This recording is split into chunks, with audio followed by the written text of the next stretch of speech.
नमस्कार संख्या मानकर भी एक निजस्व दुनिया अच्छी और से दुनिया रे रही किछि लुकायित नियम अशृंखला तेबे आज आम दशम श्रेणीर बीजगणितर एक बहुत मजादार अध्याय समांतर प्रगति विषय जानिबा आ सेही नियमर रहस्य को खोलिबा। तेबे आसंतु आरंभ करिबा। देखंतु संख्यागुड़िक केवल गणिबा पई नुहंती, सेमाने प्रकृତରେ गोटे गोटे कहानी कुहंती आ सेमाने एकाठी मिसी एक श्रृंखला बा पैटर्न तैयारी करंती। आज आमे सही श्रृंखलार कहानी को ही बुझिबाकु जाउछे। तेबे जेतेबेले किछि संख्या को एक निर्दिष्ट नियम रे सजै दिया जाए ताकू ही कुआ जाए अनुक्रम बा सीक्वेंस। जेमिति कि 2, 4, 6, 8 एटी देखले जानी होची जे प्रति संख्या रे 2 जोग होची आउ एही अनुक्रम रे थिबा प्रत्येक संख्या को गोटिए गोटिए पद बा टर्म बोली कुआ जाए। हेले सब अनुक्रम भितरे गोटिए बहुत खास प्रकारर अनुक्रम अछि। एमिति एक अनुक्रम जहाँ एते श्रृंखलित जे आमे तारो जेकोनसी पद विषय रे आगुरु कहि देई परिबा। आउ आजिर आमर पूरा आलोचना सेटा ऊपर ही हबो। याहाकु ही आमे कहू समांतर प्रगति बा अरिथमेटिक प्रोग्रेशन, संक्षेपरे एपी।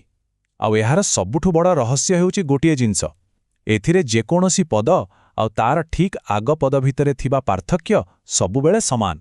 आउ एही जो समान पार्थक्य ताकु कुहा जाए साधारण अंतर बा कॉमन डिफरेंस डी।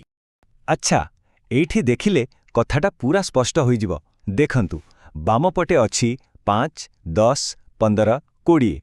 एठी प्रतिथर 5 बढ़ी बढ़ी चलीछि, माने साधारण अंतर स्थिर अछि +5।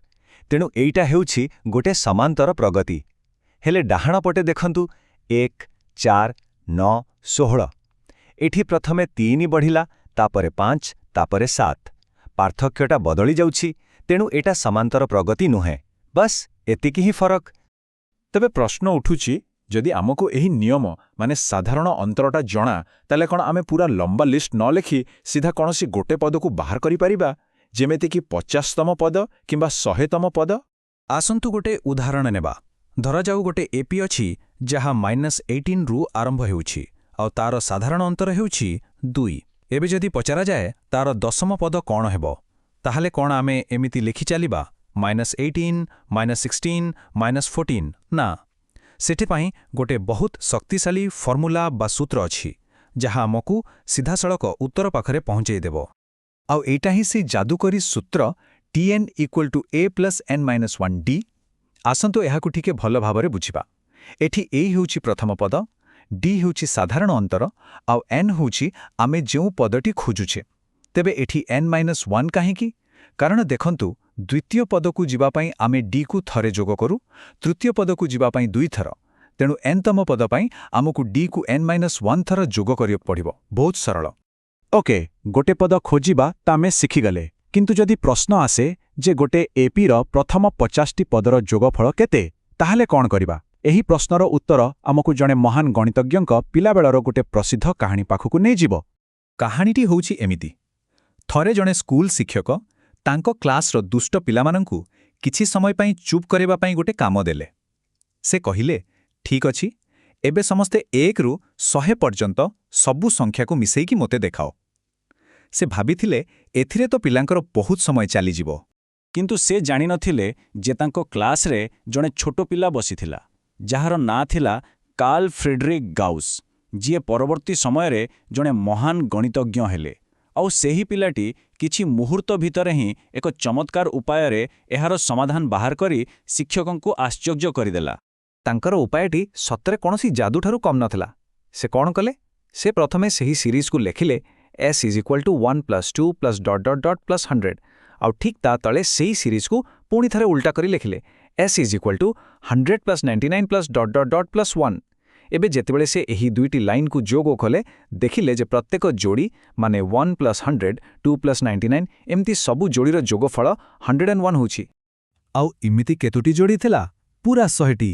तेणु मोट जोगफल 2s हेला 100 गुणन 101। किंतु आमको तो गोटिए सीरीज रो जोगफल दरकार, तेणु से एहाकु 2 द्वारा भाग करदेले आउ उत्तर मिलिला 5050, 5050।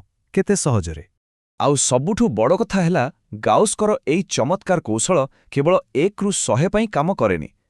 एही उपाୟରେ आमे जे कोनोसी समांतर प्रगतिर पदगुड़िकर समष्टि बा जोगफल बाहर करि परिबा। ଆଉ ଏଥିପାଇଁ ଆମ ପାଖରେ ଦୁଇଟି ମୁଖ୍ୟ ସୂତ୍ର ଅଛି। ଗାଉସ୍କର ସେହି ତର୍କକୁ ଆଧାର କରି ଆମକୁ n ସଂଖ୍ୟକ ପଦର ସମଷ୍ଟି Sn ପାଇଁ ଦୁଇଟି ମୁଖ୍ୟ ସୂତ୍ର ମିଳିଥାଏ। ଆଉ କେଉଁ ସୂତ୍ର କେତେବେଳେ ବ୍ୟବହାର କରିବା ତାହା ଆମ ପାଖରେ କେଉଁ ତଥ୍ୟ ଅଛି ତା ଉପରେ ନିର୍ଭର କରେ। ଦେଖନ୍ତୁ, ପ୍ରଥମ ସୂତ୍ରଟି ହେଉଛି Sn = n/2 a + l। ଏଇଟା ବ୍ୟବହାର କରିବା ପାଇଁ ବହୁତ ସହଜ। ଯଦି ଆମକୁ ପ୍ରଥମ ପଦ a ଆଉ ଶେଷ ପଦ l ଜଣାଥାଏ, ମାନେ ଆରମ୍ଭ ଆଉ ଶେଷ ଜଣାଥିଲେ ଏହି ସୂତ୍ର ବେଷ୍ଟ। କିନ୍ତୁ ଯଦି ଶେଷ ପଦଟା ଜଣା ନାହିଁ, ହେଲେ ସାଧାରଣ ଅନ୍ତର d ଜଣାଅଛି, ସେତେବେଳେ ଆମର କାମରେ ଆସିବ ଦ୍ୱିତୀୟ ସୂତ୍ର। ତାହା ହେଲା Sn = n/2 bracket 2a + n-1 d। ତେବେ ଏତେ ସବୁ ଆଲୋଚନା ପରେ ଏହାର ମୂଳ କଥା କ'ଣ? ଗଣିତର ଏହି ଶକ୍ତି ବିଷୟରେ ଜାଣିବା ଆମ ପାଇଁ କାହିଁକି ଏତେ ଜରୁରୀ? ଏହି ପ୍ୟାଟର୍ନ ବା ଶୃଙ୍ଖଳାକୁ ବୁଝିବାର ମହତ୍ତ୍ୱ କ'ଣ? ଆମେ ଆଜି ଯାହା ଶିଖିଲେ ତାର ସାରାଂଶ ହେଉଛି, ପ୍ରଥମତଃ ସମାନ୍ତର ପ୍ରଗତିର ଏକ ସ୍ଥିର ସାଧାରଣ ଅନ୍ତର ଥାଏ। ଦ୍ୱିତୀୟରେ ଆମେ Tn = a + n-1 d ସୂତ୍ର ବ୍ୟବହାର କରି ଯେକୌଣସି ପଦ ବାହାର କରିପାରିବା। ଆଉ ତୃତୀୟରେ Sn = n/2 a + l କିମ୍ବା Sn = n/2 2a + n-1 d ସୂତ୍ରରେ ପୁରା ସିରିଜର ଯୋଗଫଳ ମଧ୍ୟ ବାହାର କରିପାରିବା।